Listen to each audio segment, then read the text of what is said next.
Wow, that really is a crime. And you can start. Hotep, it's glad to be with you again.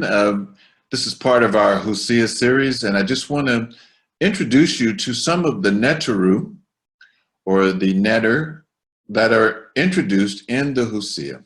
And so we're going to first start out with the concept that ancient Kemetic teachings don't talk about gods and goddesses. They use the word netter, which means principle of creation. So, and the way that they write netter is with a single either axe or flag, and when they write it as a plural, they put these three together. And so Netru is the proper pronunciation for a plural aspect.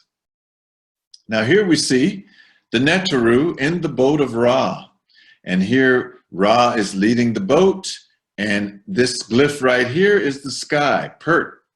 And so then we see Ra, all the names here, Tem, Shu, Tefnut, Geb, Nut, Wasir, Aset, and then a Per-Ah is in the boat of Ra. And that's kind of like if you remember that song, Swing Down, Sweet Chariot, and Let Me Ride. This is what they were talking about. They weren't talking about a chariot, they were talking about the boat of Ra. And these oars that guide the boat are Hu and Sia, authoritative utterance and exceptional insight. Now, I found this slide on the internet, and it gives an aspect that the Netru are aspects of the individual person, that they're not just gods and goddesses, but they actually have a quality within the individual person. So you see the soul, the self. Well, let me start here. So you see light at the bottom here. You see light, air, water, earth, fire, light, water, air, etc. But there are also, and then here there are Kemetic names, and toward the end of here it has some Greek pronunciations, Isis, Nephthys, those are Greek pronunciations. But it gives you cognitive will, reason, emotion, earthly, heavenly, witness, feeling, senses, speech, comprehension, multidiscipline, etc. So the Netru are not just principles that are out there in the sky, but they're actually qualities within the human person.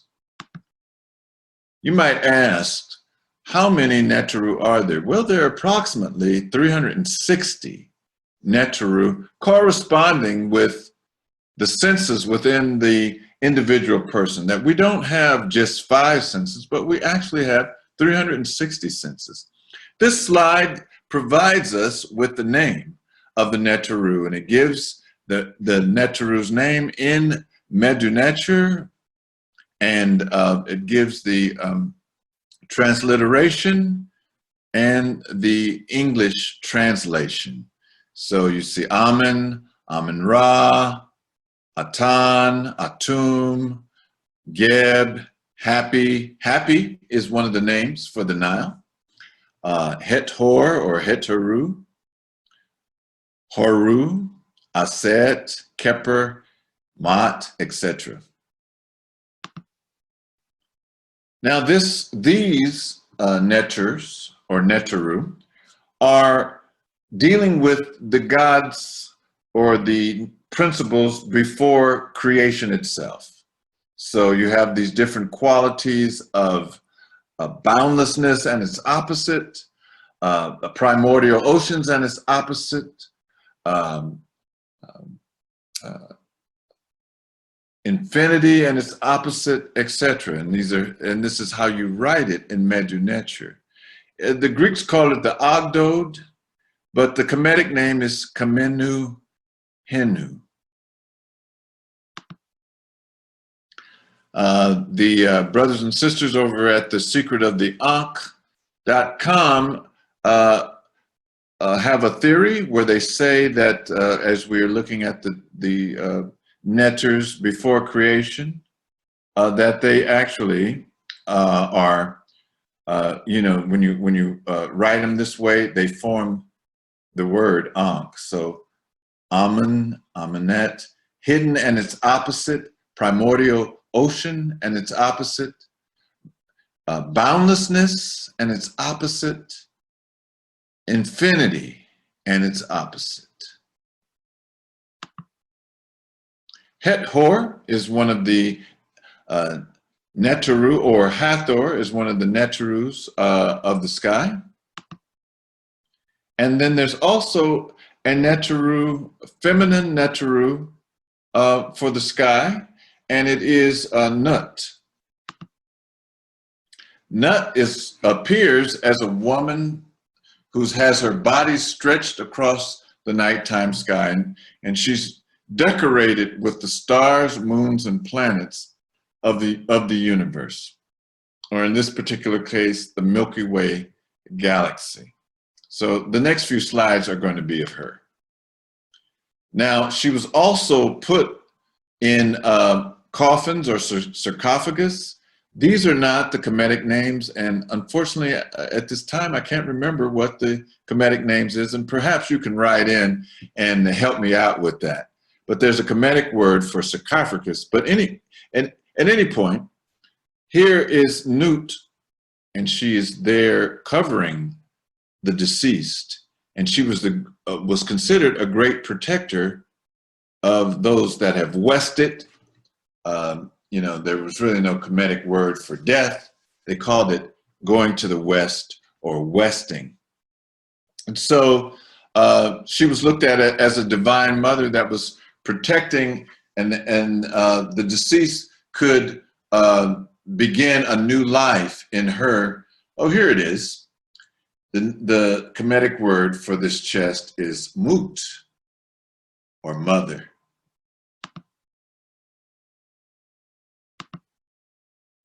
And then here is a prayer that was uttered for protection. O my mother Nut, spreading yourself over me so that I may be placed among the imperishable stars and never die. The imperishable stars are stars that we see in the sky that never go away in the sky. No matter what time of the year, those imperishable stars are always there. But they're stars that are more regenerative, more cyclic, and those stars include Orion, Sirius, and those stars that come in cyclically. So, but when a person's deceased, they want to be among the imperishable stars. And as we get into the Husia, we'll talk about that, the being with the imperishable stars. Now, Nut every morning swallows the sun, and every evening she gives birth to the sun. And this, what this slide illustrates, here we see her swallowing the sun, and then the sun passing, and then you see these stars, sun passing through her body, and then she gives birth to the sun in the form of Kheper to bring her into being. And when we compare Nut as a nighttime sky to the Milky Way, we can see what the ancestors along the Nile were talking about when they were talking about Nut. There's another slide with Nut in it, and it includes, now these are all Netrus that are found in the Husia. These include Netrus that not only Nut, but Shu, which is air, and Geb, which is earth. And Shu is separating the sky from the earth, and he's holding her on the columns of life, the pelvic region and the mammary glands. These are the columns of life. Next Netru is Maat, and Maat is very important in Kemetic thought, philosophy, society, etc. This is how you would write it in Medu Netru. And I would like for you to point out this first glyph here. I'd like for you to remember that glyph because we're gonna see it again in the upcoming slides. It's a board that's cut at an angle, and when you put another board cut at the same angle and you put them together, it causes it to be upright. And this is what we want to do in our life. We want to be upright. Here's Maat. She's a feminine Netru, and you can always tell it's Maat because she has a single ostrich feather. Maat is the totality of all existence. This is coming from Dr. Maulana Karenga's book on Maat. He's written a wonderful book. It's like about this thick on Maat, and also Dr. Obenga. So together they're telling us that Maat is the totality of all existence. And if you go to the website wosesac.com, .org, or .net, and click on the section at the top that says Maat, it will show you Dr. Obenga's chart that has 25 dimensions of Maat. Maat is all pervasive. So Maat in the individual manifests itself as truth. In the society, it manifests itself as justice. In nature, it manifests itself as the normalcy of phenomenon, the seasonal cyclic changes, the sun rising and setting, and the moon cycle of 28, 29-day cycle. And Maat is so precise and so regular that you can calculate 10,000 years from now what time the sun is going to rise and set. Now here we see Maat featured along with Dejuti and many other Netters in this judgment scene. So we see a deceased person, usually Ani, and he's being led by Anpu, and Anpu is holding an Ankh, which is the key of life. So he's holding the keys to heaven. And then the heart is placed in a vessel, and on the other side is the single ostrich feather of Maat.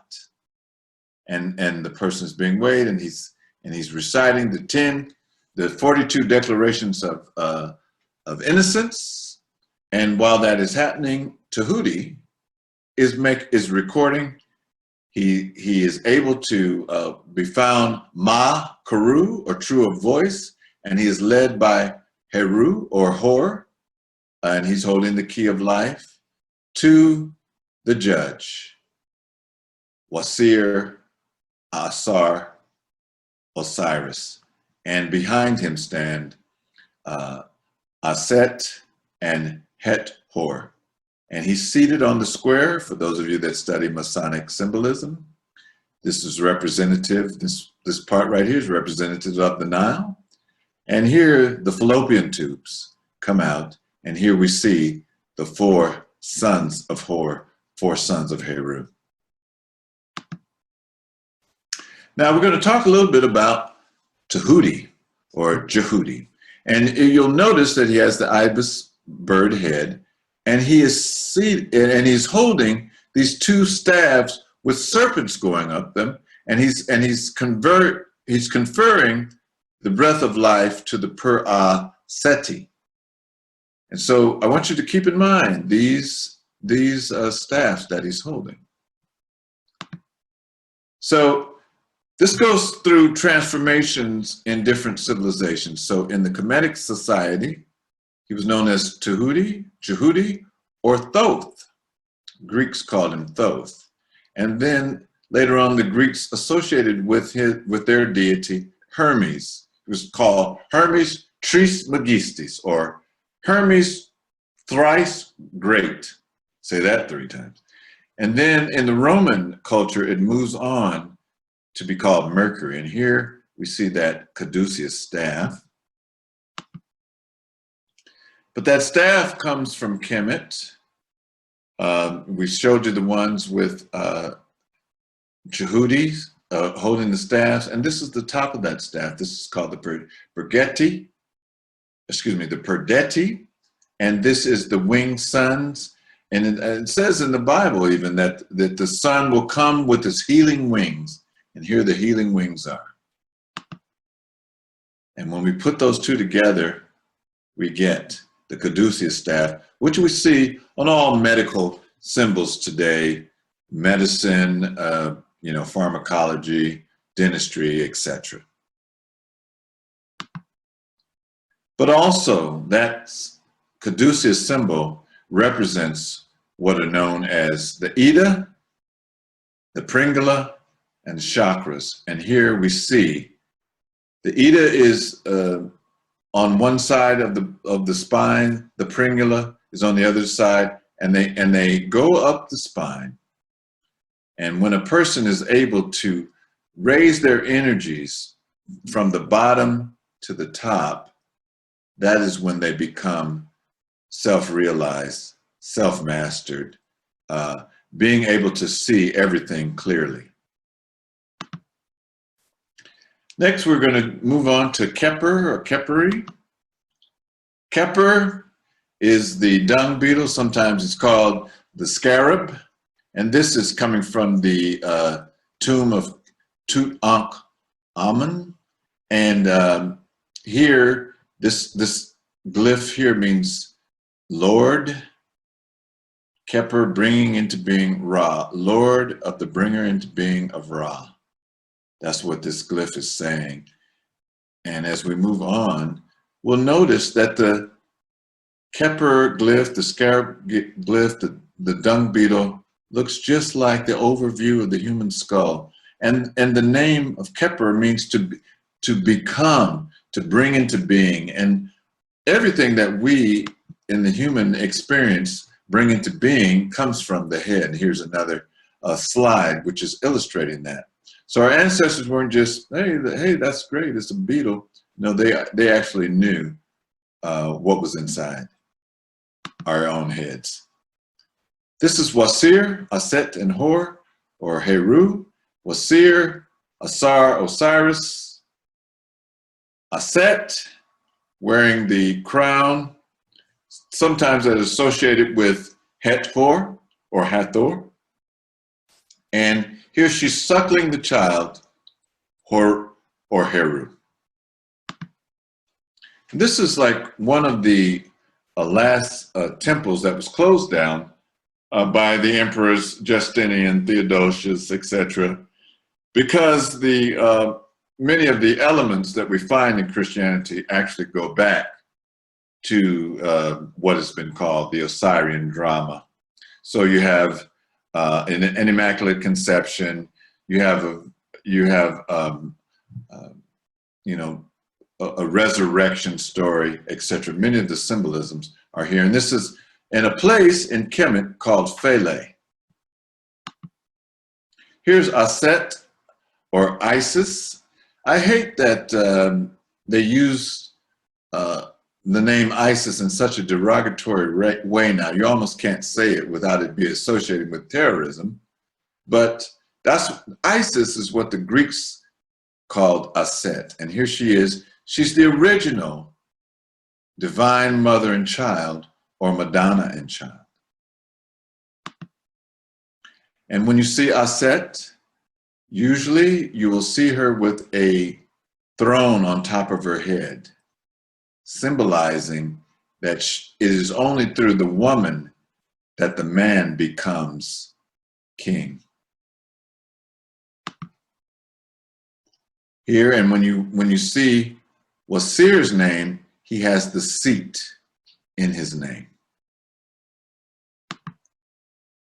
And here he is again, Wasir, and he's wearing the Confederate flag. This is the origin. Now, I have to give credit where credit is due. And I first found out about this by watching Brother Ashwap Kwesi's video, African Origin of Masonic Order. And he points out how this cross is the origin of the Confederate flag. And he also points out that Wasir, Asar, or Osiris is sitting on the square, as in the Masonic square. And remember that glyph in Maat that I was telling you about earlier, here he is seated to be upright on Maat. Ptah is another netter, and keep in mind, all of these netters are mentioned or spoken about in our Husia. And here's the glyph. This is the P, this is the H, this is the T. And whenever you see a symbol like this, this represents a deity. If it has a beard, or excuse me, a netter, if it has a beard, it's masculine. And if it's female, the dreads will be a little bit longer. Here's Ptah as he's usually depicted. Here he is again. He's known as the Lord of the Blue. A lot of times you'll see him with a blue cap, and he's holding the Waz staff, which includes, in this case for him, the Ankh and the Jed pillar. Here he is again, and he's standing on the symbol, the upright symbol of Maat. And here he is. Here's his name in Medu Neter. And you notice that one of the glyphs, the H in Ptah, is similar to the DNA symbol. And Ptah is a word that means self-created. And so here we see the association with DNA. Amun-Ra. Now, this is a combination of two netters, Amun meaning hidden, and Ra representing the sun. So one side is Amun, the flowering reed, the game board, and the squiggly line is it comes out to an N. It also represents electricity, and it also represents flowing water. And then the R, R for Ra, and then this is a symbol for Ra, and again, this is the symbol for a masculine netter. And these next few pictures will be of Amun, and here's Amun. You know, it looks like he's having the 10 Commandments plumes on his head. He's wearing the short red cap of Upper Kemet. Here he is again, seated on the square. And I saw this on Facebook. I had to keep it. It says, it doesn't matter who you start out praying to, it always ends up with Amen. So Amen or Amen, and this comes right out of Kemet. So now we're moving into Ra, and Ra, as you notice, is seated on the Maat Glyph. And so this is showing you the regularity of the solar disk. And he's traveling the night sky in his boat, and as he's seated on the symbol for Maat, and this symbol here represents the sky, and these two oars, Hu and Sia, authoritative utterance and exceptional insight. Now this is going to be a controversial slide for me, and what I'm about to say about it, because normally when we see this wonderful statue, this is probably like one of the oldest statues in the world, or probably the oldest statue in the world. We normally think of it and we call it the Sphinx, but that's a Greek word that has nothing to do with the actual meaning of it. And then later on, we had more knowledge, wisdom, and information, and we found it out to be Hor-Em-Akht, or Horu of the two horizons. But before it was Horu of the two horizons, it was Tefnuti, or Tefnut, or moisture. This is actually not a man. This is actually a woman. This is a black woman. And later on, a beard was added, but the beard fell off, and it's in the Cairo Museum, I believe. So that's controversial, because most people that are into chematology, or people that are into the Kemetic way of thought, where they're going to say, oh no, it's Hor-Em-Akht, but really going even further than Hor-Em-Akht, it was Tefnut. And here's Tefnuti again. And Tefnuti is the Netru that means moisture. And so this is where the first waters fell at that spot where that great statue that people now call the Sphinx. Well, that about concludes our review of the netters for the Husia. I hope you've enjoyed it. I hope that it was informative to you. And I look forward to seeing you again. Anku Jab Sanev, life, prosperity, and health. Live up.